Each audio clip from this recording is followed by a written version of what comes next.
Séduire le public du Stadium Nord ce soir après la défaillance de la semaine passée à Caen où toute l'équipe, ce sont les mots de Claude Pell, avait failli à sa tâche. Tous les secteurs du jeu avaient été pointés et justement Claude Pell a procédé à des changements ce soir. Ça concerne principalement l'attaque avec Miralas qui est sur le banc et on va découvrir Emrah Tahirovic qu'on avait entreaperçu au mois d'août et qui est titulaire pour la première fois, le jeune Suédois de 20 ans. Des changements aussi dans les rangs de Strasbourg avec la titularisation de James Franchon et surtout un passage d'un système en 4-2-3-1, un système en 4-4-2 côté Strasbourg. Les Lillois qui se montrent les premiers dangereux, si l'on peut dire, avec ici Tahirovic qui s'illustre, mais qui doit faire face au retour de Grégory Paisley, extrêmement présent pour empêcher le Suédois donc de frapper sur le but de Stéphane Cassard. Un début de match extrêmement poussif et on va voir les Strasbourgeois s'installer dans la moitié de terrain lilloise avec ici une tête signée Rodrigo, le Brésilien, qui trouve sur sa route Grégory Taforo qui repousse le ballon sur sa ligne. C'est la première frappe cadrée de cette rencontre. Premier changement dans la partie après une demi-heure de jeu seulement. Et regardez, c'est Patrick Kluivert qui cède sa place. Mécontentement de Claude Pell du rendement de son secteur offensif. Il aura des raisons tout au long de cette soirée d'être mécontent de son équipe. Tahirovic à la suite de cette sortie de Patrick Kluivert s'illustre une nouvelle fois. Mais encore cette fois, Tahirovic manque le cadre de Stéphane Cassard.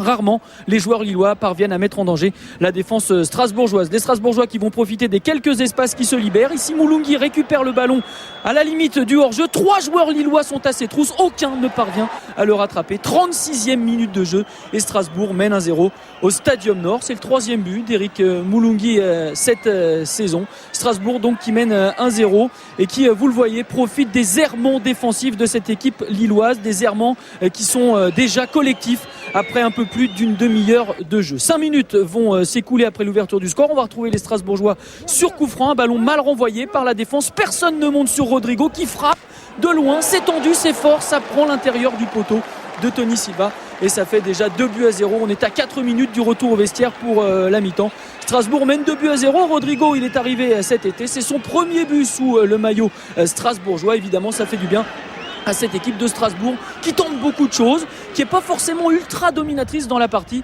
mais qui profite, je le disais il y a quelques instants, des errements de l'équipe lilloise qui ne parvient pas à donner du rythme à la partie, qui ne parvient pas à varier son jeu. 2-0 à la pause, on retrouve les Strasbourgeois à l'attaque qui vont continuer de tenter des choses, des frappes de loin comme ici James Franchon qui oblige Tony Silva à une belle claquette pour mettre cette balle en corner, mais ce sont toujours les Strasbourgeois qui continuent de cadrer leur tentative. Lille qui essaye d'attaquer avec Michel Bastos qui vient d'entrer, qui va trouver Miralas, peut-être Miralas s'écroule, c'est Fauvert qui frappe, c'est pas suffisamment appuyé, mais longtemps les Lillois vont hurler au penalty. Il y avait sans doute pas faute de Rodrigo ici sur Kevin Miralas. Derrière, la frappe de Fauvert n'est pas suffisamment appuyée pour tromper le gardien strasbourgeois. Beaucoup de fois, souvent on va trouver Claude Pell sur son banc, être mécontent de la prestation de son équipe.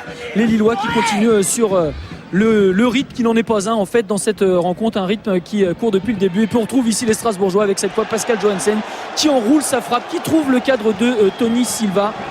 Après la défaillance de la semaine passée face à Caen, c'est une faillite totale du jeu lillois ce soir au Stadium Nord face à des Strasbourgeois qui, je le disais, donc continuent de multiplier les tentatives dans la surface, à l'extérieur de la surface, et Lille au contraire qui ne parvient pas à mettre en danger la défense de Strasbourg emmenée par un très bon Belaïd. Encore une fois, c'est la deuxième défense, il faut le rappeler, de ce championnat. Au contraire, les Strasbourgeois vont avoir la possibilité ici d'inscrire un 4e but. Il faut un retour en urgence des défenseurs lillois pour repousser ce ballon, et vous le voyez encore une fois, ça tergiverse pas mal, on se pose beaucoup de questions, on se gêne aussi dans cette défense, mais on parvient cette fois à limiter la casse et à maintenir ce score à 3-0. Des Lillois qui vont continuer de pousser dans les dernières minutes. Ici c'est une tête de Plestan qui ne trouve pas le cadre. Jamais les Lillois n'auront cadré un ballon dans cette rencontre sur le cadre de Stéphane Cassard.